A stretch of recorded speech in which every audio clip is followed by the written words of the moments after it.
Hallelujah. तो आइए देखें पहला कुरिन्थी 12 अध्याय उसके 8 और टोटल उसमें 10 पद तक हम लोग सीखे हैं।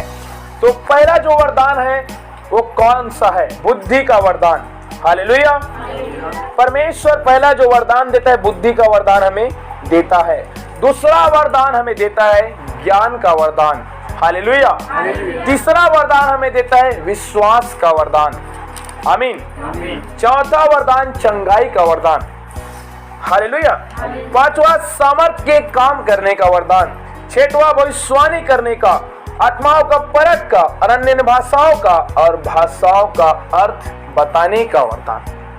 यहाँ पे 9 वरदान के बारे में हम लोग देखे थे। क्लियर यहाँ पे? हालेलुया। आइए देखें पवित्र बाइबल और कौन कौन से वरदान के बारे में हमें बताती है। बोलो यीशु मसीह की। तो 9 वरदान यहाँ पे हम लोग सीखे। पहला कुरिन्थी 12 अध्याय उसके 8 से लेके 10 पद तक हम लोग 9 वरदान को देखे हैं। आइए कुछ और वरदान के बारे में पवित्र आत्मा हमें बताती है और वो भी वरदान को हमें जानना है और वो भी वरदान से हमें भरना है। बोलो यीशु मसीह की। तो निकालेंगे पहला कुरिन्थी 12 अध्याय उसके 28 पद। आइए देखिए पवित्र बाइबल क्या बताती है।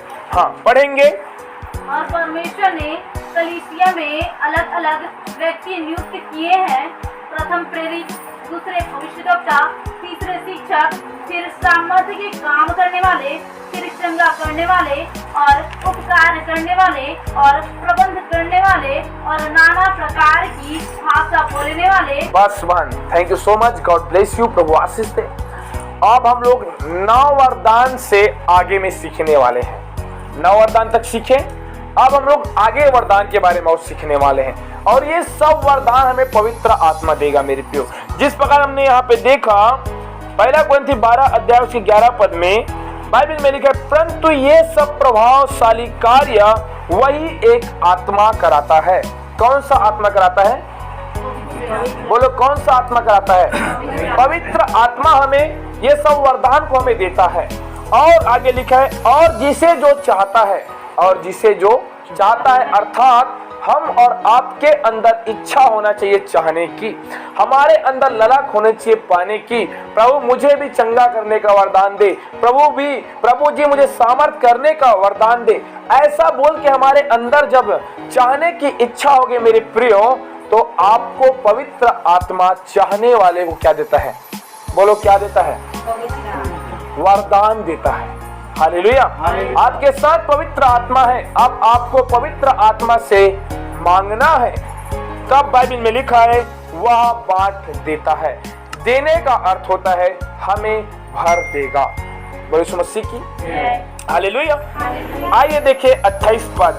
और परमेश्वर ने कलीसिया में अलग अलग व्यक्ति नियुक्त किया है। व्यक्ति का अर्थात होता है मनुष्य, काम करने वाला, कलीसिया को प्रबंध करने वाला। हालेलुया। अब वो कौन कौन से व्यक्ति है जिसको परमेश्वर नियुक्त करता है और कैसे कैसे वरदान उसके जीवन में परमेश्वर देता है? बोले यीशु मसीह की। समझ आ रहा है? आइए देखिए नंबर 1, प्रथम प्रेरित, जिसको हम लोग इंग्लिश में बोलते हैं अपोस्टल। हालेलुया। प्रेरित का काम होता है कलीसिया निर्माण करना। आप लोग लिख सकते हो इसको। नंबर 1, कलीसिया निर्माण करना अर्थात वे जिस प्रकार हमारे प्रभु के दास पास्टर सुशांत ज्ञानिक भैया कलीसिया का निर्माण करते हैं और कलीसिया स्थापित करते हैं और वहां पे एक पासबान नियुक्त करते हैं मेरे प्रियो, उसी प्रकार प्रेरित का भी वरदान यहाँ पे पवित्र आत्मा मांगने वाले को देता है। हमारे कलीसिया में भी कोई ऐसा हो सकता है जिसको प्रेरित का वरदान हो। आप लोग मांग सकते हो, प्रभु जी मुझे भी परमेश्वर प्रेरित का वरदान दे ताकि मैं भी बहुत सारे जगह में जाके कलीसिया स्थापित करने वाला बनूं। आपके अंदर इच्छा होना चाहिए मेरे प्रियो। आपके अंदर परमेश्वर से मांगना है, आपके अंदर चाहत होगी तब परमेश्वर आपको देगा। अगर एग्जाम्पल के लिए भाई गौकन है यहाँ पे, उसका बेटा आएगा तुषार और बोलेगा पापा जी मुझे 10 रुपया पैसा दीजिए, तो उस तुषार के अंदर में वो मांगने की इच्छा है, पकड़ने की चाहत है, तभी तो देगा। हालेलुया। जब तक नहीं मांगेगा तुषार तब तक उसका पापा उसको पैसा नहीं देगा। उसी प्रकार मेरे प्रियो हमें भी पवित्र आत्मा से घुटनों में प्रार्थना करके मांगना है, प्रभु यीशु मसीह मुझे भी पवित्र आत्मा दे, मुझे भी प्रेरित का वरदान दे प्रभु, ताकि मैं भी कलीसिया को स्थापित कर सकूं तेरी महिमा के लिए। मेरे प्रियो ऐसा बोल के हमें मांगना है, हमें बड़ा सोचना है, छोटा नहीं। मेरे प्रियो हम जिस खुदा के जानते हैं वो सर्वशक्तिमान खुदा है, वो अलमाइटी है, वो राजाओं का राजा है, वो सर्वशक्तिमान है। ऐसे खुदा को हम जानते हैं, हमारा खुदा छोटा नहीं है। हालेलुया। हमारी सोच छोटा हो गया है, हम यीशु मसीह छोटे नजर से देखते हैं, छोटे नजरिया से देखते हैं। हमें यीशु मसीह को बड़े नजरिया से देखना है। हालेलुया, क्योंकि हमारा परमेश्वर बड़ा है। आमीन। नंबर 1 प्रेरित का वरदान दिया है। नंबर 2 दूसरे भविष्यवक्ता। हालेलुया। भविष्यवक्ता का भी वरदान अर्थात भविष्य की बातों को बताने वाला। हम लोगों भी ये चाहत होना चाहिए, प्रभु यीशु मसीह मुझे भी भविष्यवक्ता का वरदान दे, मैं ये परमेश्वर तेरी सेवकाई के लिए, तेरी उन्नति की कार्य के लिए मैं भविष्यवाणी कर सकूं। नंबर 2 हमें भविष्यवक्ता का भी वरदान को हमें परमेश्वर से क्या करना है, मांगना है। हालेलुया। नंबर 3 तीसरा शिक्षक का वरदान। हम लोग जिस प्रकार बाइबल ट्रेनिंग करते हैं मेरे प्रियो, तो बहुत सारे लोग पढ़ाई करते हैं और वहां पे शिक्षक प्रोफेसर हम सबको सिखाते हैं। उसी प्रकार हमें भी पवित्र आत्मा से वरदान मांगना है, प्रभु यीशु मसीह मुझे भी बुद्धि दे, ज्ञान दे, शिक्षा का वरदान दे प्रभु, ताकि मैं भी अपने कलीसिया के भाई और बहन को, मैं भी अपने पड़ोसी को, अपने परिवार को, अपने जन को सिखा सकूं। शिक्षक बनना है मेरे प्रियो। आप छोटे नहीं हैं, आपके अंदर परमेश्वर वरदान को देना चाहता है, लेकिन आपके अंदर इच्छा होना चाहिए, प्रभु मैं शिक्षक का भी कार्य करना चाहता हूं। हमारे अंदर इच्छा ही नहीं है, प्रभु यीशु मसीह मुझे परमेश्वर शिक्षक का वरदान दे बोल के आज तक आप लोग बोले हो क्या कभी, मुझे प्रभु कोई प्रेरित बना, प्रभु यीशु मुझे चंगाई करने का वरदान दे, ऐसा आप लोग कोई प्रार्थना करते हो? आज से मेरे प्रियो सबको प्रार्थना करना है। मांगोगे तो मिलेगा, ढूंढोगे तो पाओगे, खटखटाओ तो तुम्हारे वास्ते खोल दिया जाएगा। आप मांगते नहीं इसलिए पाते नहीं मेरे प्रियो। इसलिए प्रतिदिन प्रार्थना में मांगे, प्रभु यीशु मसीह मुझे चंगा करने का वरदान दे, मुझे प्रेरित का वरदान दे, मुझे भविष्यवाणी का वरदान दे, मुझे भविष्यवक्ता बना, मुझे शिक्षा का वरदान दे, क्योंकि तेरे बाइबल में लिखा है प्रभु मांगोगे तो मिलेगा, ढूंढोगे तो पाओगे, खटखटाओ तुम्हारे वास्ते खोला जाएगा। और तू देने वाला परमेश्वर है, मैं जानता हूँ प्रभु मैं लेके रहूंगा, मैं तेरी महिमा करूंगा। ऐसा बोल के जब आप मांगोगे मेरे प्रियो, प्रभु यीशु मसीह आपको देगा। दिक्कत है मुंह नहीं खोलते, मुंह खोलना है मेरे प्रियो। आप सोचे नहीं हो ऐसे आपके जीवन में परमेश्वर काम करेगा। आप सोचते हो मैं छोटा हूं, नहीं, खुदा आपके लिए बहुत बड़ा रखा है। हम सोचते हैं हम छोटे हैं, एक छोटे से गांव में रहते हैं, नहीं मेरे प्रियो, आप छोटे से गांव में जरूर रहते हैं, लेकिन आपका खुदा उस गांव से भी बड़ा है। हालेलुया। इसलिए यहाँ पे शिक्षा का भी वरदान हमें मांगना है, प्रभु मुझे भी ज्ञान दे। मैं सोचता हूँ कई बार प्रभु जी मुझे और बड़ी बात को बता प्रभु, ताकि मैं और तेरी कलीसिया को अच्छे से शिक्षा दे सकूं, ऐसा बोल के प्रार्थना करता हूँ। आपको भी ऐसा प्रार्थना करना है मेरे प्रियो। शिक्षक का वरदान। नंबर 4 फिर सामर्थ के काम करने वाले का वरदान। हालेलुया। अद्भुत अद्भुत परमेश्वर की सामर्थ के द्वारा भेद भरी बात को बताने का वरदान, काम करने की शक्ति, हमें सामर्थ से भी काम करने का वरदान देता है परमेश्वर पिता। कब देता है? जब हम और आप मांगते हैं। हालेलुया। क्या प्रेरित पौलुस पतरस को ऐसे नहीं मिल गया होगा? वो कई घंटा तक अपने रूम में जाके अपने दरवाजा को बंद करके, कोठरी को बंद करके वो परमेश्वर के सामने रोता होगा, प्रभु मुझे वरदान दे। तभी तो बाइबल में लिखा है पौलुस के रुमाल और अंगोछों से क्या होता था? बोलो क्या होता था? चंगाई होता था। क्यों होता था? क्योंकि वो मांगा था, प्रभु मेरे भी अंगोछे और रुमाल में सामर्थ दे परमेश्वर। आपको मालूम है बाइबल बता दी पतरस के छाये से लोग चंगा होते थे। Hello, hallelujah. छाया से, हमारे छाया से आज कुछ नहीं होता है। क्यों नहीं होता? क्या हम इंसान नहीं है?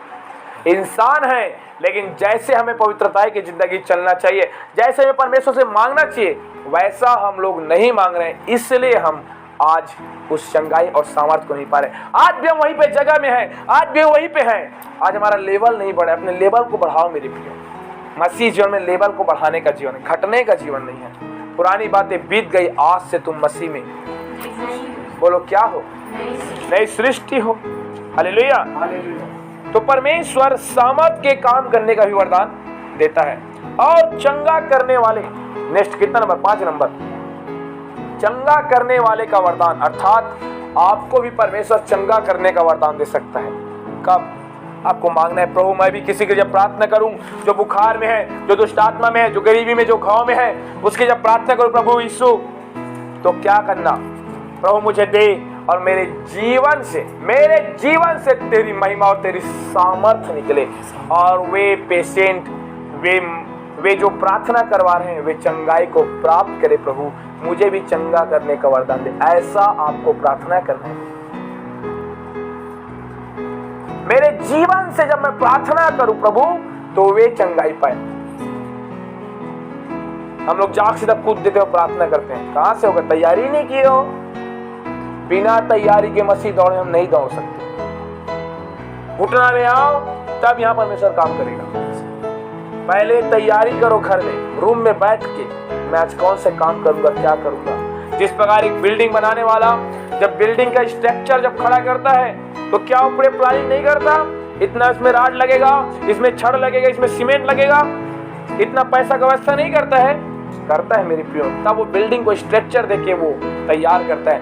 उसी प्रकार मसीह जीवन भी है, हमें भी अपने कोठरी में जाके अपने आप को तैयार करना है। अगर आप सोचते हो प्रभु मैं यहीं पे हूं, मुझे नहीं बढ़ना है, तो आप धोखे पे हो। अगर आप सोचते हो प्रभु मैं यही संतुष्ट हूं, 2 रुपए का रोजी रोटी में संतुष्ट हूं, तो आप धोखे में हो। हमारा खुद आपको 2 नहीं 2 लाख से बढ़ाने वाला है।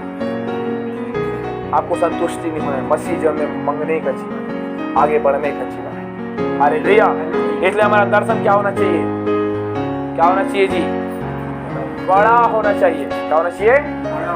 बड़ा होना। जब दर्शन छोटे लेके चलते हैं, प्रभु आज मैं केवल 2 लोग को सुसमाचार सुनाऊंगा, ऐसा नहीं। प्रभु मैं आज बहुत सारे लोगों को सुसमाचार सुनाऊंगा। आज मैं बहुत सारे लोगों ने प्रार्थना करूंगा, प्रभु आज मैं परमेश्वर की महिमा के लिए बोलूंगा, ऐसा बोल के हमें दर्शन लेके चलना है। तब परमेश्वर आपके जीवन में काम करेगा। और यहाँ पे वरदान चंगा करने का भी वरदान वहां पे परमेश्वर आपको देगा। हालेलुया। और उपकार करने वाले, देखो उपकार करने वाले भी व्यक्ति मिलते हैं, ये भी वरदान है। हर एक के जन उपकार नहीं आता है। कई लोग रखे रहेंगे जरूर लेकिन और टाल देते हैं, नहीं कामिल ही ढूंढते। लेकिन बाइबल बता रही ये भी वरदान है उपकार करने का। हर व्यक्ति यही उपकार नहीं करता। हमारे कलीसिया में अगर विजय भाई को देखा जाए तो हमेशा वो बोने वाला है, आर्थिक सपोर्ट करता है। उतने नहीं कि उसके सेवकाई में हम लोग जानते हैं, वे हमारे साथ मीटिंग में नहीं आते, इधर उधर बिल्कुल नहीं जाते, लेकिन आपके अपने कमाई के द्वारा क्या करते हो? आर्थिक उपकार करते हैं। ये भी एक वरदान है मेरे प्रियो। उपकार, हर व्यक्ति उपकार नहीं कर सकता, याद रखना। जब तक उसको पवित्र आत्मा कायल न करे तब तक ये व्यक्ति उपकार नहीं कर सकता। इसलिए आपको ये भी प्रार्थना करना है, प्रभु मुझे भी उपकार करने वाला वरदान देता कि मैं दूसरों के लिए क्या करूं? उपकार करूं। उपकार करने वाला बनना है कि लेने वाला बनना है? हेलो। और उसी कारण से आज विजय को परमेश्वर आशीष दे रहा है, क्योंकि वे उपकार करते हैं मेरे प्रिय। हमें और आपको भी क्या करना है? उपकार करना। ये वरदान प्रभु से मांगना है, प्रभु मुझे कंजूस ना बना, लेकिन प्रभु इससे मुझे उपकार करने वाला बना। उपकार अर्थात दूसरों की भलाई करने वाला बना। ऐसा बोल, मुझे वरदान दे प्रभु, मुझे वरदान दे प्रभु कि मैं भी दूसरों के लिए क्या करूं? उपकार करूं। अनाथों को देखूं तो तरस आए, गरीब को देखूं तो तरस आए प्रभु। ऐसा आपको उपकार को ही पवित्र आत्मा से मांगना है मेरे, तब परमेश्वर आपके जीवन में वरदान देगा। हालेलुया। तो उपकार करने का भी वरदान परमेश्वर हमको देता है। और प्रबंध करने वाले का वरदान, हर व्यक्ति प्रबंध नहीं कर सकता। प्रबंध अर्थात मैनेजमेंट, जिस प्रकार ये भाई आज इस परिवार का पूरा मैनेजमेंट करता है A to Z। Hallelujah. For example, उदाहरण के लिए पापा जी यहाँ का मुख्य है, इनको चिंता है कि यहाँ पे क्या चाहिए, यहाँ पे घर को कैसे चलाना है, ये होता है एक मैनेजमेंट। उसी प्रकार कलीसिया में भी हम सबको वरदान मांगना है, प्रभु मुझे भी प्रबंध करने का वरदान दे, ताकि मेरे कलीसिया में जो भाई और बहन आते हैं उनको देखो किसी को तकलीफ तो नहीं है, किसी को जरूरत तो नहीं है प्रभु, उसको आप प्रबंध करने का भी आप उसको प्रबंध करके आप उसे सुविधा दे सकते हो। हालेलुया। तो आपको प्रबंध करने का भी वरदान आपको मांगना है। वो आपके सोचने से नहीं होगा, आपके आप सोचोगे मन से तो आपके सोचने से नहीं होगा मेरे प्रियो। जब तक पवित्र आत्मा आपके जीवन में नहीं डालेगा प्रबंध कर अच्छे से, तब तक आप नहीं कर सकते। इसलिए आज मांगना है आपको, प्रभु मुझे प्रबंध करने का भी वरदान दे। आमीन, हालेलुया। और नाना प्रकार की भाषा बोलने का वरदान। हालेलुया। हमें भी परमेश्वर से अन्य अन्य भाषा बोलने का वरदान मांगना है। प्रभु मुझे भी परमेश्वर स्वर्गीय भाषा दे, ताकि मैं आपसे बात करूं। बाइबल में लिखा है मेरे प्रियो, जो अन्य भाषा में बात करते हैं वे स्वर्गीय पिता से क्या करते हैं, बात करते हैं। तो हमें भी अन्य अन्य भाषा बोलने का वरदान परमेश्वर से मांगना है। हालेलुया। तो आज हम लोग कितने वरदान के बारे में सीखे? 8 हुआ है। 8 वरदान के बारे में आज हम लोग सीखे। बोले सुबह सीखी। हालेलुया। तो प्रभु आज ये वचनों के द्वारा आप सभी को आशीष दे। God bless you. और मनन आप लोग घर में कीजिए और बाइबल को अच्छे से पढ़िए, और आगे हम लोग और फ्यूचर में आने वाले दिनों में वरदान के बारे में सीखेंगे। तब प्रभु ये सारी बातों के द्वारा आप सभी को